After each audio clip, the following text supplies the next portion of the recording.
Very good evening.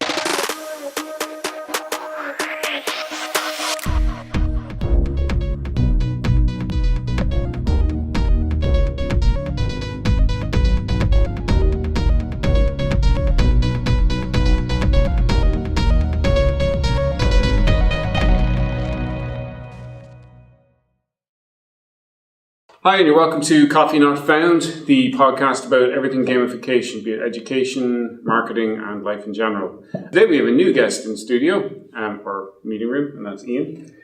Nice to meet you all. Yeah, Ian is our really enthusiastic developer. As you can see, he really wants to be on the show today. But today kind of made sense to have Ian on because it is about gamification of one particular service, and then we might talk about others as well, but that's Stack Overflow. A very helpful one for programmers, I assure you. Yeah. Even I'm on it, and I don't get to program all that much these days. It's an interesting setup. How long has Stack Overflow been going? Over 13 years now, I think. Yeah, and was this system in it pretty much from the start? It was created specifically for it, actually. So they've been at it 13 years. They probably have this down to a fine art form. Well, when they created it, they had a certain philosophy of. You probably heard of a good artist copy or a great artist steal. And they took a lot of their systems from a lot of websites that you've probably heard of before. For example, like Reddit or the Xbox achievements, for example, which is a surprise to me. So the whole idea of Stack Overflow, for people who don't use it, it's a developer's resource basically where you post snippets of code or issues you're having, and then other developers look at that code and give you pointers or help.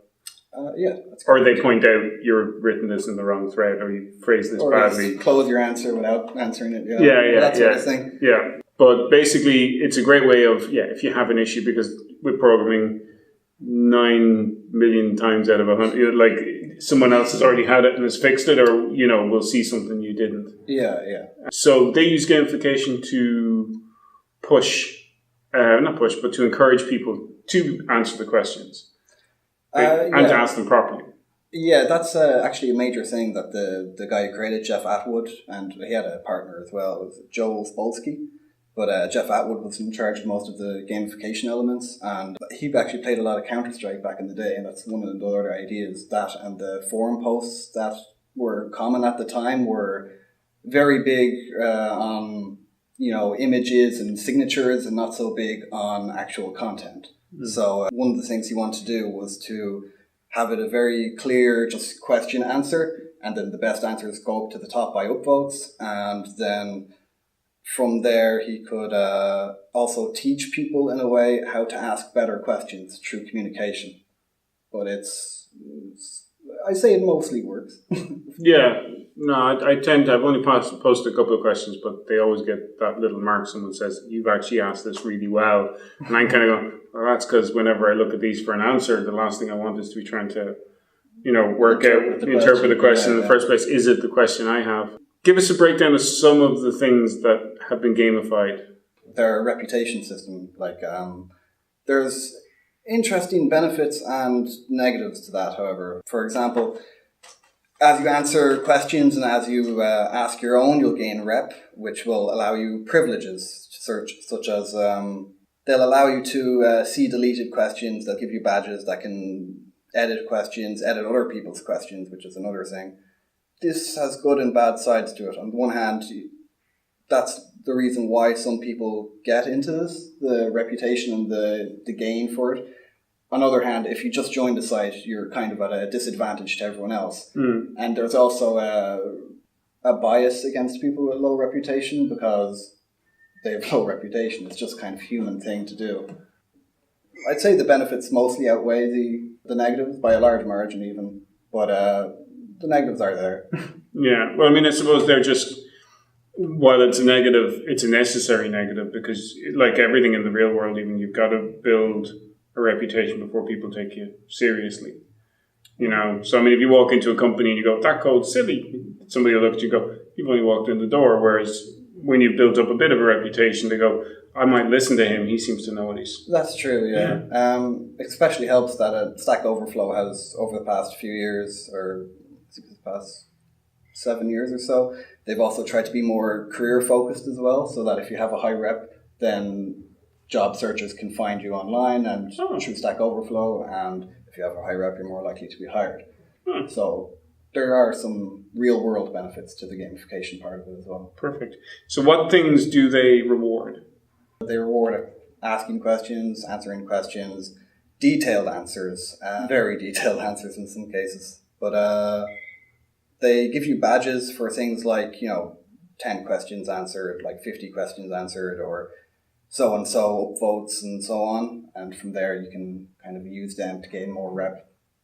Part of the gamification system in general is that the more rep you gain, the easier it is to gain rep. Kind of like money in that regard, I suppose. Yeah. Okay. All right. Well, yeah, I can see why that would be a case. As a noob coming in, it would really suck. But at the same time, the longer you stay, the better things will get. Yeah. So, and that's a proper gamification system. So, it rewards good behavior. Does it penalize bad? You'll definitely get your fair share of downvotes. It won't penalize you too much. You won't gain any rep, obviously, but you won't really lose any. The main reason to downvote a certain question or a certain answer would be, one, because it's not accurate, and then two, it's supposed to, in a way, help that person ask a better question next time. Okay. Or if the person who closes it, or if the person who downvotes, they generally leave a comment telling you why. Yeah. Okay. All right. Well, I mean, that all makes sense to me anyway. I think that's... And again, it always, in other episodes, I'm all for rewarding good behavior. The penalizing of bad can get very toxic very quickly.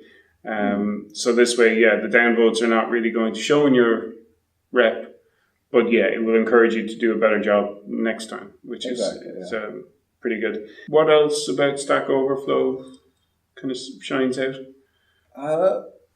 Well, for one, they're probably the first ones to do this type of thing, gamification, because they kind of laid down a lot of rules when there weren't any rules to go by yet.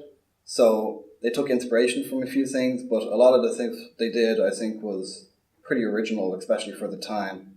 Like the badges system, especially. I mean, a lot of people, they get very into it. It's a good system for the most part.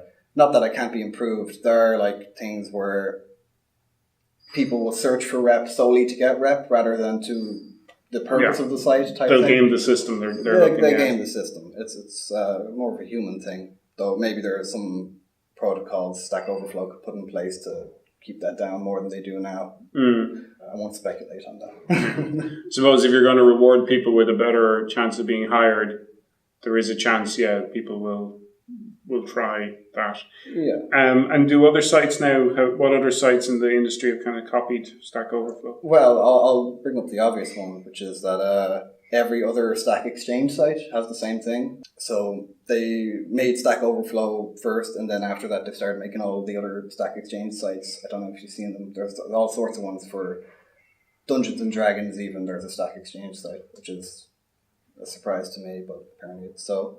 And they each have their own reputation systems, their own badges, that type of thing. After that, I'm sure they've inspired people to follow their system because it's so effective. But you haven't come across any in the... I suppose we spent so much time on Stack Overflow, maybe it's just we haven't. The system works so well.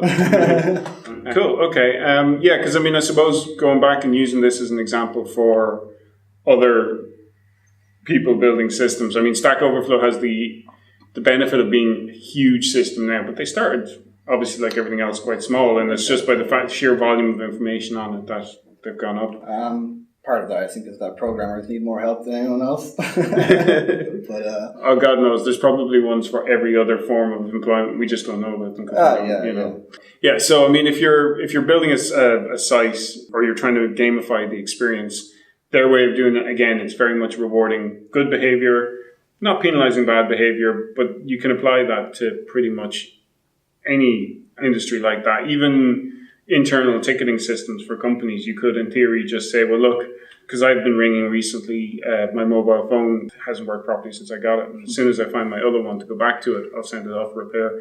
But I went through different iterations of problem solving with Vodafone, and you'd be talking to them, and it'd be a case of, some days you get a really good engineer. Other days, most maybe, days. Yeah, not so good. Yeah, and so it's good when you speak to someone, they know, what they're talking about.